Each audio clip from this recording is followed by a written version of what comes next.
Kalau dari pertanyaan saya sebelumnya, Mas Agung ini mungkin menjadi misteri ya. Saya nggak tahu. Sebenarnya Jawa Tengah itu masih menjadi kandang banteng tidak sih? Karena kalau melihat dari apa yang dilakukan oleh PDIP, percaya diri sekali. Endorsement politik ya nggak terlalu mengganggu lah. Bahkan dengan satu partai mengusung Ya, kalau Andika Perkasa. misalkan disorot hasil pileg masih unggul ya, 33 kursi seperti itu. Kemudian di DPRD, kemudian di Pilpres saja yang kebobolan. Jadi kalau dibilang kandang banteng, semi lah seperti itu sekarang. Nah, bagaimana kondisinya hari ini? Saya kira ini yang perlu dibedah. Kenapa? Karena publik hari ini agak kecewa dengan PDIP. Kenapa di level kandidasi agak anti klimaks? Saya sering menyampaikan itu di banyak tempat. Anti klimaks kenapa? Karena beberapa aspirasi publik untuk kandidat di beberapa tempat, Jakarta misalkan, Jawa Barat, Jawa Tengah misalkan, seperti itu. Ini di luar aspirasi, di luar dugaan, sehingga ketika ada misalkan situasi kawal putusan MK yang hegemonik, kemudian ada level kandidasi yang anti klimaks, saya melihatnya sekarang masuk fase normalisasi lagi. Orang akan melihat akhirnya figur-figur yang diusung masing-masing partai. Apakah itu Kim Plus, apakah itu PDIP, apakah benar-benar punya magnet elektoral, magnet figur yang benar-benar mereka butuhkan untuk menyelesaikan masalah-masalah di sana. Nah, di situ yang saya kira harus diperhatikan betul oleh PDIP agar anti klimaks ini berikutnya bisa menjadi klimaks. Dalam tanda petik, ya Jawa Tengah itu ya harus tetap jadi kandang banteng, tapi konsekuensinya bekerja lebih keras, melakukan arahan-arahan elektoral yang lebih konkret, menukik, karena yang dihadapi ini nggak main-main. Kalau misalkan hanya Istana Merdeka, itu biasa, karena Pilpres sudah dihadapi. Tapi ini ada Istana Hambalang yang baru terpilih, dan besok di sana akan berkelindan Pilkada serentak 27 November. Dan itu buat saya nggak main-main, Bang Habib ya. Kalau Mas Toto dari Carta Politika, secara survei ini untuk Jawa Tengah ini masihkah menjadi kandang banteng? Iya, sebetulnya kan survei kalau dilakukan sekarang dalam konteks kepartaian tidak terlalu jauh berbeda ya dengan hasil pemilu kemarin. Dalam konteks pileg masih kandang banteng, walaupun tetap jadi catatan kritis, suaranya tetap turun. Yang kedua dalam konteks pilpres memang kalah, dan kita ketahui kalau faktor pilpres kan bukan hanya faktor mesin politik partai tapi juga faktor ketokohan. Nah, itu yang jadi tantangan juga ketika berbicara mengenai pilkada, agak mirip. Faktor ketokohan jauh lebih besar berpengaruh. Dan di situ ada PR besar memang buat PD Perjuangan. Pertama, betul bahwa dulu Ganjar Pranowo bisa memenangkan pertarungan. Walaupun kemudian katakanlah surveinya awal-awal kecil sekali. Tapi sekarang yang dihadapi adalah situasi head to head. Artinya PD Perjuangan tidak cukup andai kata pun solid dengan angka 30% lebih untuk bisa memenangkan pertarungan. Karena targetnya ada 50% lebih. Yang kedua memang ketika terkait dengan bagaimana variabel komplementer. Mas Hendi dipilih memang bisa membantu proses akselerasi untuk menyolidkan basis PDI Perjuangan. Tetapi ketika berbicara mengejar angka 50%, di situ harus ada variabel komplementer secara ideologis dalam konteks hijau. Makanya kan kemarin spekulasinya adalah terkait apakah kader internal ataukah yang dimajukan adalah salah satunya Gus Yusuf ya dalam konteks mendapatkan PKB sebagai partai terkuat kedua dalam beberapa pemilu di Jawa Tengah. Nah, itu yang sekarang jadi tantangan. Tetapi itu menyertakan kan sebuah PR yang jelas bahwa PDI ini dalam konteks menyusun strategi, dalam konteks membangun kegiatan, termasuk melakukan positioning, nggak bisa nih berhenti hanya pada level semangat menyolidkan dirinya saja. Karena mungkin akan mendapatkan angka 30% lebih, tapi tidak cukup untuk menang gitu. Dan itu jadi PR terutama buat Pak Andika. Lawan paling utama dari Pak Andika adalah waktu kalau menurut saya ya. Karena cenderung menghadapi Pak Ahmad Lutfi yang kita tahu lah kalau kita ke Jawa Tengah itu udah dari tahun lalu itu sudah kelihatan kok arah-arah akan maju, balihonya itu sampai ujung-ujung pelosok itu udah ada gitu.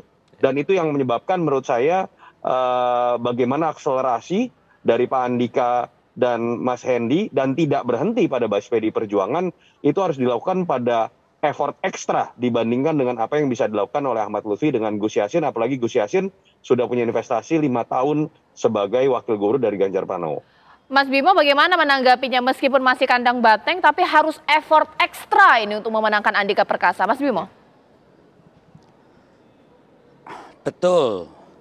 kami yakin bahwa Pak Andika sebagai seorang Purnawirawan Jenderal TNI dan Pak Hendi yang cukup mempunyai pengalaman banyak di birokrasi pemerintahan daerah, ini adalah suatu persembahan terbaik untuk rakyat Jawa Tengah untuk 5 tahun ke depan sebagai gubernur dan wakil gubernur.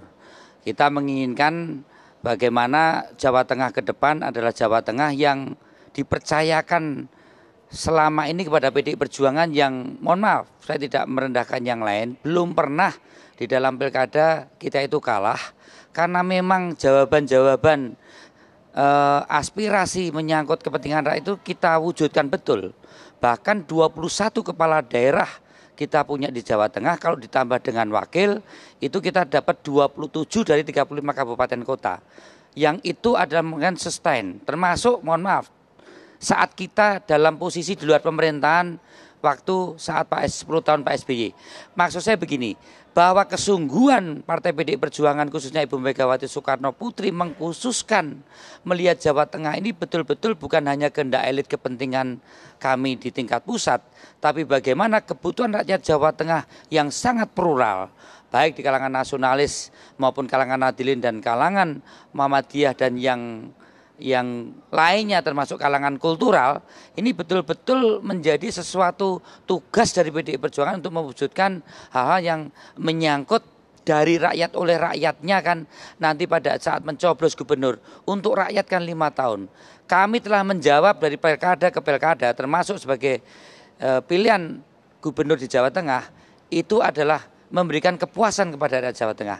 Kami tidak tinggi hati atau kami gegabah atau jumawa, hal-hal yang menyangkut kritikan, masukan dari berbagai komponen masyarakat, ya, ini adalah sebagai suatu cara kita untuk berkaca dan membenahi diri ke depan termasuk 3 bulan ini. Kemudian kenapa kami sekarang mengusung sendiri? Kami mengajak seluruh partai politik untuk menyelesaikan persoalan Jawa Tengah secara bersama-sama. Ya. Hal ini juga kita tunjukkan di dalam kita mengusung bupati atau wakil bupati, wali kota dan wakil wali kota dengan berbagai keragaman partai yang ada di Jawa Tengah. Tapi kami percaya bahwa sebutan kandang banteng sebenarnya lebih tidak dari kami. Sebutan kandang banteng adalah lebih dari persepsi masyarakat yang selama ini kami dipercayakan di dalam proses pileg dan pilkada itu mendapatkan kepercayaan masyarakat yang terus-menerus. Orang melihat kok PDI Perjuangan terus-menerus menang pilkada di Jawa Tengah, kemudian ada sebutan kandang banteng. Baik. Tapi hal yang penting bahwa kepercayaan ini akan kita wujudkan ke depan dengan 2 sosok gubernur dan wakil gubernur yang kita usung dalam pilkada 2024 ini untuk persembahan masyarakat Jawa Tengah dari PDI Perjuangan. Mas Habib seperti apa? Ya, yang disampaikan Mas Arya Bima memang mendekati kebenaran, justru itu menjadikan pemicu semangat kami bahwa nggak bisa anggap remeh di Jawa Tengah, walaupun kita partainya banyak sekali, walaupun tokoh yang kita usung elektabilitasnya tinggi sekali baik di posisi calon gubernur maupun wakil gubernur, tidak bisa anggap enteng. Ya, kita bisa mengantarkan Pak Ahmad Lutfi dan Tats Yassin untuk menang kalau memang semua partai yang ada di situ termasuk dan terutama juga para calonnya kerja all out ya mulai saat sekarang ya, karena kan sudah jelas ya, pasangannya sudah jelas, tinggal pelaksanaan kompetisinya saja. Jadi mulai sekarang sudah all out. Itu yang perlu menjadi ya pengingat buat rekan-rekan terutama yang di grassroots ya, jangan anggap sepele ya. Belum pernah dalam sekian puluh tahun ada calon di luar PDI Perjuangan yang menang. Tapi bukan hal yang mustahil. Kalau kita ikhtiar ya, kita semangat ya, kita kompak ya, insya Allah ya bisa mengantarkan kemenangan. Kalau bagaimana kemudian Mas Agung menanggapinya? Ya, kalau saya melihat memang dalam tanda petik sementara ini per malam ini ya, saya melihat ada keunggulan di sisi Pak Ahmad Lutfi dengan Mas Tats Yassin. Kenapa? Karena ada wow factornya di sana ya, ini pas di Mas Ahmad Tats Yassin ya. Jadi ketika merekrut beliau itu saya kira bukan perjuangan yang mudah, apalagi beliau anggota DPD terpilih dengan raihan suara yang luar biasa fantastis, ya saya lupa berapa juta seperti itu, 3 jutaan mungkin something.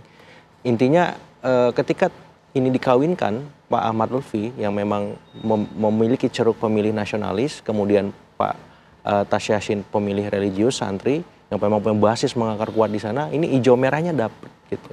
Nah, kejutan ini yang saya kira kalau memang bisa dioptimalkan oleh mesin-mesin politik partai pengusungnya, ini akan bisa menghadirkan snowball effect yang akhirnya bisa mengantarkan kepada kemenangan. Dan kandang banteng tadi semakin bisa dibantah, karena per malam ini saya lihat ada ke arah sana seperti itu. Walaupun tendensi itu masih perlu diuji, karena masih ada sekitar 3 bulan lagi waktunya, dan ini masih waktu yang panjang, lama, tapi saya berharap PDIP bisa dalam tanda petik memastikan ya bisa mengorkestrasi mesin-mesin politiknya di seluruh kota kabupaten untuk memastikan gubernurnya nggak kecolongan. Karena kalau tidak, ya tendensi yang saya bilang per malam ini itu bisa menjadi kenyataan.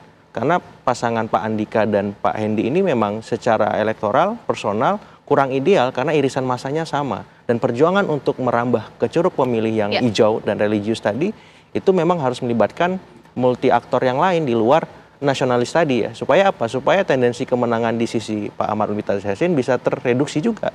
Dan masih ada peluang, masih ada kesempatan, tapi yang penting jangan terlena. Kemudian dan harus terus hati-hati seperti itu. Oke, pemirsa, kalau tadi sudah bahas kantung suara sudah, elektabilitas sudah, kendaraan partai politik juga sudah. Tapi untuk pilkada kita juga harus tahu faktor-faktor lain yang juga menjadi penentu kemenangan adalah yang pasti figur, pemirsa. Kira-kira figur nanti bisa tidak menjual kepada masyarakatnya. Sebenarnya seperti apa karakter dari masyarakat Jawa Tengah?